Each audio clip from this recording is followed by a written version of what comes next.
ಎಕ್ಕದ ಗಿಡದ ಔಷಧಿ ಗುಣಧರ್ಮಗಳು, ಅದನ್ನು ಯಾವ ಯಾವ ಕಾಯಿಲೆಗಳಿಗೆ ಇದರ ಎಲೆಯನ್ನು ನುಣ್ಣಗೆ ರುಬ್ಬಿ ಪೇಸ್ಟ್ ಮಾಡ್ಕೊಳ್ಳಿ. ಉಗುರು ಬೆಚ್ಚ ನೀರನ್ನು ಸೇವನೆ ಮಾಡ್ಬೋದು. ಹೀಗೆ ಮಾಡೋದ್ರಿಂದ ಎದೆಯಲ್ಲಿ ಕಟ್ಟುವ ಕಫ, ಕೆಮ್ಮು, ನೆಗಡಿ, ಕೋಲ್ಡ್ ಅಲರ್ಜಿ, ಮೂಗು ಸುರೋದು ಇದೆಲ್ಲವೂ ಕೂಡ ಕಡಿಮೆ ಆಗ್ತವೆ. ಓಂ ಶ್ರೀ ಗುರು ಬಸವಲಿಂಗಾಯ ನಮಃ. ಓಂ ನಮಃ ಶಿವಾಯ. ಸರ್ವರಿಗೂ ಭಕ್ತಿಯ ಶರಣು ಶರಣಾರ್ಥಿ. ನಾನು ನಿಮ್ಮ ಯೋಗ ಗುರು ವೈದ್ಯ ಶ್ರೀ ಚನ್ನಬಸವಣ್ಣ, ಶ್ರೀಗಂಗಾ ಯೋಗ ನಿಸರ್ಗ ಚಿಕಿತ್ಸಾ ಹಾಗೂ ಆಯುರ್ವೇದ ಸಂಶೋಧನಾ ಕೇಂದ್ರ, ಆರೋಗ್ಯ ಮಹಾಮನೆ, ಬೆಂಗಳೂರು, ಹುಬ್ಬಳ್ಳಿ, ಧಾರವಾಡ ಹತ್ತಿರ, ಮುರುಕಟ್ಟಿ. ತಮ್ಮೆಲ್ಲರಿಗೂ ನಮ್ಮ ಯೂಟ್ಯೂಬ್ ಚಾನಲ್ಗೆ ಭಕ್ತಿಯ ಸ್ವಾಗತ. ಆತ್ಮೀಯರೇ, ಇವತ್ತಿನ ಸಂಚಿಕೆಯಲ್ಲಿ ಎಕ್ಕದ ಗಿಡದ ಔಷಧಿ ಗುಣಧರ್ಮಗಳು, ಅದನ್ನು ಯಾವ ಯಾವ ಕಾಯಿಲೆಗಳಿಗೆ ಹೇಗೆಲ್ಲ ಉಪಯೋಗ ಮಾಡ್ಬೋದು ಅನ್ನೋದನ್ನು ನೋಡೋಣ. ಇದರ ಒಂದು ಬೇರಿನಲ್ಲೂ ಕೂಡ ಔಷಧಿಯನ್ನು ಕಾಣಬಹುದು, ಎಲೆ ಮತ್ತು ಹೂವಿನಲ್ಲೂ ಕೂಡ ಔಷಧಿಯನ್ನು ಕಾಣಬಹುದು. ಅಂದರೆ ಸರ್ವಾಂಗವೂ ಕೂಡ ಇದು ಔಷಧಿಮಯವಾಗಿರ್ತಕ್ಕಂಥದ್ದು. ಎಕ್ಕದ ಗಿಡವನ್ನು ನಮ್ಮ ಆಯುರ್ವೇದದಲ್ಲಿ ಉತ್ತಮ ವಾತಶಾಮಕ ಔಷಧಿ ಅಂತ ಹೇಳಿ ಉಲ್ಲೇಖವನ್ನು ಮಾಡ್ತಾರೆ. ಹಾಗೂ ಇದರ ವಿಭಿನ್ನ ಅಂಶಗಳನ್ನು ಉಪಯೋಗ ಮಾಡಿಕೊಂಡು ನಾವು ಏನೆಲ್ಲ ಆರೋಗ್ಯದ ಸಮಸ್ಯೆಗಳನ್ನ ಸರಿಪಡಿಸ್ಕೊಳ್ಬೋದು ಅನ್ನೋದನ್ನು ನೋಡೋಣ.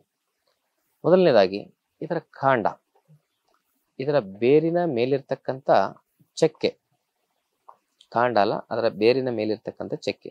ಅಂದರೆ ಎಕ್ಕದ ಗಿಡದ ಬೇರು, ಆ ಬೇರಿನ ಮೇಲೆ ಇರತಕ್ಕಂಥ ಒಂದು ಚಕ್ಕೆಯನ್ನು ನಾವು ತೆಗಿಬೇಕು. ಅದನ್ನ ನೆರಳಿನಲ್ಲಿ ಒಣಗಿಸ್ಬೇಕು. ಬೇರಿನ ಮೇಲೆ ಚಕ್ಕೆ ಇರ್ತದೆ, ಅದನ್ನ ತೆಗೆದು ನೆರಳಿನಲ್ಲಿ ಒಣಗಿಸಿ ಪುಡಿ ಮಾಡಿ ಇಟ್ಕೊಳ್ಬೇಕು ನುಣ್ಣಗೆ.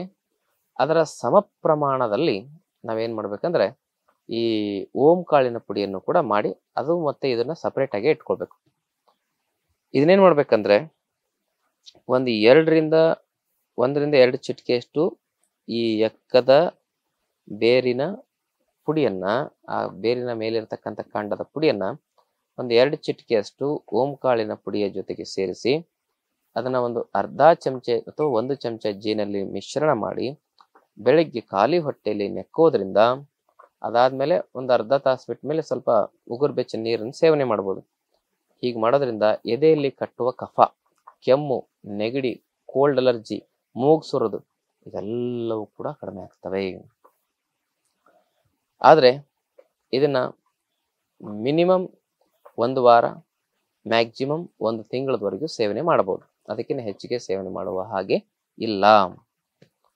ಇನ್ನಿದಾದ್ಮೇಲೆ ಇದರ ಹೂವಿದೆಯಲ್ಲ, ಹೂವನ್ನ ನೆರಳಲ್ಲಿ ಒಣಗಿಸಿ ಅದನ್ನ ಪುಡಿ ಮಾಡಿ ಇಟ್ಕೊಳ್ಬೇಕು. ಅದರ 2 ಚಿಟಿಕೆ ಪುಡಿಯನ್ನ 1 ಚಮಚದಷ್ಟು ಜೇನಿನೊಂದಿಗೆ ಬೆರೆಸಿ ಬೆಳಗ್ಗೆ ಮತ್ತು ಸಾಯಂಕಾಲ 21 ದಿವಸ ಸೇವನೆ ಮಾಡೋದ್ರಿಂದ ಮ್ಯಾಕ್ಸಿಮಮ್ 1 ತಿಂಗಳು ಸೇವನೆ ಮಾಡ್ಬೇಕು, ಅದಕ್ಕಿಂತ ಹೆಚ್ಚಿಗೆ ಮಾಡೋಂಗಿಲ್ಲ. ಬಿಳಿ ಮುಟ್ಟಿನ ಸಮಸ್ಯೆ ಸಂಪೂರ್ಣವಾಗಿ ಕಮ್ಮಿ ಆಗ್ತದೆ. ಆಮೇಲೆ ಋತುಸ್ರಾವದಲ್ಲಿ ಬರುವ ಹೊಟ್ಟೆ ನೋವು ಕಮ್ಮಿ ಆಗ್ತದೆ. PCOD, PCOS ಇಂತಹ ಒಂದು ಗರ್ಭಕೋಶದ ಸಮಸ್ಯೆಗಳು ಕಡಿಮೆ ಆಗ್ತವೆ. ಓವರ್ ಬ್ಲೀಡಿಂಗಿನ ಸಮಸ್ಯೆಗಳನ್ನು ಕೂಡ ಇದು ನಿಯಂತ್ರಣ ಮಾಡ್ತದೆ. ಅದರ ಒಂದು ನಿಗದಿತ ಸಮಯ ಅಂದ್ರೆ 21 ದಿವಸದಿಂದ ಹಿಡಿದು ಮ್ಯಾಕ್ಸಿಮಮ್ 1 ತಿಂಗಳವರೆಗೂ ಸೇವನೆ ಮಾಡ್ಬೋದು, ಅದಕ್ಕಿಂತ ಹೆಚ್ಚಿಗೆ ಸೇವನೆ ಮಾಡಬಾರದು. ಇಷ್ಟೆಲ್ಲ ಮಾಡಿದ್ರು ಆಗಿಲ್ಲ ಅಂದ್ರೆ ಆಯುರ್ವೇದ ವೈದ್ಯರ ಹತ್ರ ತಾವು ಸರಿಯಾಗಿ ಪ್ರಕೃತಿಯನ್ನ ಸರಿಯಾಗಿ ಪರೀಕ್ಷೆ ಮಾಡಿಕೊಂಡು ಅದಕ್ಕೆ ಅನುಗುಣವಾದ ಔಷಧಿಗಳನ್ನ ತೆಗೆದುಕೊಳ್ಬೇಕು. ಪ್ರತಿಶತ 80ರಷ್ಟು ಜನರಿಗೆ ಈ ಮನೆಮದ್ದಿನಲ್ಲೇ ಮನೆಯಲ್ಲೇ ಸಮಸ್ಯೆಗಳಿಗೆ ಪರಿಹಾರವನ್ನ ಕಂಡುಕೊಳ್ಬಹುದು. ಅಂದ್ರೆ ಕೆಲವರು ಒಂದು 20% ಜನರಲ್ಲಿ ಪ್ರಕೃತಿಯಲ್ಲಿ ತುಂಬಾ ದ್ವಂದ್ವ ಇರ್ತದೆ, ತುಂಬಾ ಅಸಮತೋಲನ ಇರೋದ್ರಿಂದ ಅವರು ವೈದ್ಯರ ಸಲಹೆಯನ್ನು ಪಡ್ಕೊಳ್ಬೇಕು. ಇನ್ನು ಇದಾದ ಮೇಲೆ ಯಾರಿಗೆ ಈ ಸೊಂಟ ನೋವು, ಕುತ್ತಿಗೆ ನೋವು, ಮೊಣಕಾಲು ನೋವು, ಪಾದ ನೋವು, ಮೀನುಕಂಡ ನೋವು, ಒಟ್ಟಿನಲ್ಲಿ ಯಾವುದೇ ಕೀಲುಗಳಲ್ಲಿ ನೋವಾಗಿರ್ಬೋದು, ಮಸಲ್ಸ್ ಪೇನ್ ಆಗಿರ್ಬೋದು, ನ್ಯೂರಾಲಜಿಕಲ್ ರಿಲೇಟೆಡ್ ಪೇನ್ ಆಗಿರ್ಬೋದು, 3 ರೀತಿ ಪೇನ್ ಬರ್ತದೆ. ಒಂದು ಜಾಯಿಂಟ್ ಪೇನು, ಒಂದು ಮಾಂಸಖಂಡಗಳ ವೀಕ್ನೆಸ್ ಇಂದ, ಒಂದು ನರಗಳ ವೀಕ್ನೆಸ್ ಇಂದ ಈ ಒಂದು ನೋವಿನ ಸಮಸ್ಯೆ ಕಾಣಿಸ್ಕೊಳ್ತದೆ. ಈ 3 ರೀತಿಯ ನೋವನ್ನ ನಿವಾರಿಸುವ ಶಕ್ತಿ ಇದರ ಎಲೆಯಲ್ಲಿ ನಾವು ಕಾಣಬಹುದು. ಇದರ ಎಲೆಯನ್ನ ನುಣ್ಣಗೆ ರುಬ್ಬಿ ಪೇಸ್ಟ್ ಮಾಡ್ಕೊಳ್ಳಿ.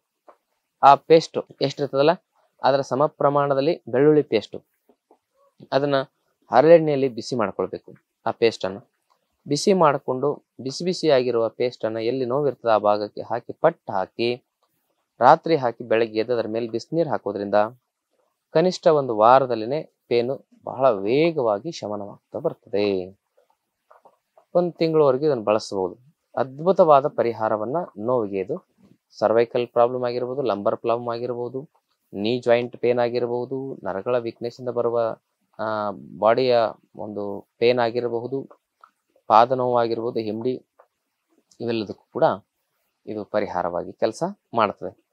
ತುಂಬಾ ವಿಪರೀತವಾಗಿ ಜಾಯಿಂಟ್ಸ್ ಪೇನ್ ಇತ್ತು, ಆರ್ಯ ತುಂಬಾ ಸ್ಟ್ರಾಂಗ್ ಆಗಿ ಪಾಸಿಟಿವ್ ಇತ್ತು, ಆಸ್ಟಿಯೋಆರ್ಥರೈಟಿಸ್ ತುಂಬಾ ವೃದ್ಧಿಯಾಗಿತ್ತು ಅಂತ ಹೇಳಿದ್ರೆ ಅಂಥವರು ಈ ಮನೆಮದ್ದಿನ ಜೊತೆಗೆ ಪಂಚಕರ್ಮ ಚಿಕಿತ್ಸೆಯನ್ನ ತೆಗೆದುಕೊಳ್ಳಬೇಕು.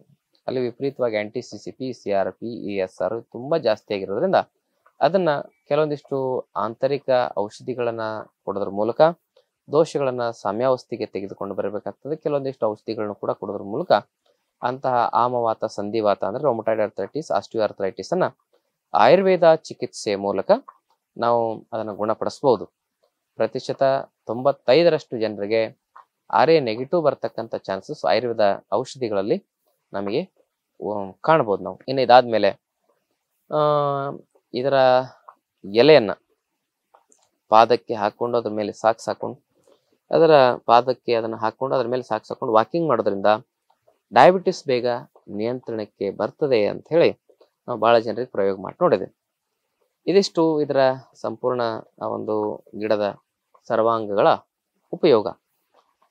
ಇದನ್ನ ತಾವು ಕೂಡ ಬಳಸಿ ಇದರ ಪ್ರಯೋಜನ ಪಡ್ಕೊಳ್ಳಿ. ಜೊತೆಗೆ ಈ ವಿಡಿಯೋ ತಮಗೆ ಇಷ್ಟ ಆದರೆ ತಮ್ಮ ಬಂಧು ಮಿತ್ರರೊಂದಿಗೆ ಈ ವಿಡಿಯೋನ ಶೇರ್ ಮಾಡ್ಕೊಳ್ಳಿ. ಯಾಕಂದ್ರೆ ನಾವು ಮಾಡುವ ಈ ಪ್ರಯತ್ನಕ್ಕೆ ತಮ್ಮ ಪ್ರೀತಿ, ವಿಶ್ವಾಸ, ಬೆಂಬಲ ಅಗತ್ಯತೆ ನಮಗೆ ಇದೆ. ನಾವಿನ್ನೂ ಒಳ್ಳೊಳ್ಳೆ ವಿಡಿಯೋಗಳನ್ನ ಮಾಡಲಿಕ್ಕೆ ತಮ್ಮ ಪ್ರೋತ್ಸಾಹದ ಅಗತ್ಯ ತುಂಬಾ ನಮಗೆ ಇರೋದ್ರಿಂದ ತಾವು ಈ ಮೂಲಕವಾಗಿ ನಮ್ಮನ್ನ ಪ್ರೋತ್ಸಾಹಿಸಬೇಕಾಗ್ತದೆ. ಅದರ ಜೊತೆಗೆ ನಮ್ಮ ಆಶ್ರಮದಲ್ಲಿ 5 ದಿನದ ವಿಶೇಷ ಯೋಗ ಆಧ್ಯಾತ್ಮಿಕ ತರಬೇತಿ ಶಿಬಿರ ಇರ್ತದೆ. ಅಲ್ಲಿ ಯೋಗ, ಧ್ಯಾನ, ತಪಸ್ಸು, ಸಾಧನೆ ಇವೆಲ್ಲವನ್ನು ಹೇಳ್ಕೊಡೋದ್ರ ಮೂಲಕ ಆಹಾರ ಪದ್ಧತಿಯಿಂದ ನಮ್ಮ ಆರೋಗ್ಯವನ್ನ 100 ವರ್ಷ ಹೇಗೆ ಗಟ್ಟಿಯಾಗಿ ಇಟ್ಕೊಳ್ಬಹುದು ಅನ್ನೋ ವಿಚಾರಗಳನ್ನು ಕೂಡ ನಾವೇ ಖುದ್ದಾಗಿ ಅಲ್ಲಿ ತರಬೇತಿಯನ್ನ ತಮಗೆ 5 ದಿವಸ ಕೊಡ್ತೇವೆ. ಆಸಕ್ತಿ ಇದ್ದವರು ಆ ಶಿಬಿರಕ್ಕೆ ಭಾಗವಹಿಸಬಹುದು. ಜೀವನ ಪರ್ಯಂತ BP, ಶುಗರು, ಥೈರಾಯ್ಡ್ ಅಂತಿಂತ ರೋಗಗಳಿಗೆ ಔಷಧಿಯನ್ನು ತಗೊಂಡು ಸುಸ್ತಾದ್ರೆ ಒಂದ್ಸರಿ ಆ ಶಿಬಿರಕ್ಕೆ ಭಾಗವಹಿಸಿ ಅಲ್ಲಿ ಹೇಳ್ಕೊಡುವ ಕೆಲವೊಂದಿಷ್ಟು ನೀತಿ ನಿಯಮಗಳನ್ನ ಪಾಲನೆ ಮಾಡಿ ನೋಡಿ, ಬಹಳ ಒಳ್ಳೇದಾಗುತ್ತೆ ಅಂತಕ್ಕಂಥ ವಿಚಾರವನ್ನು ತಮಗೆ ತಿಳಿಸ್ತಾ ತಮ್ಮೆಲ್ಲರಿಗೂ ಭಕ್ತಿಯ ಶರಣಾರ್ಥಿಗಳು.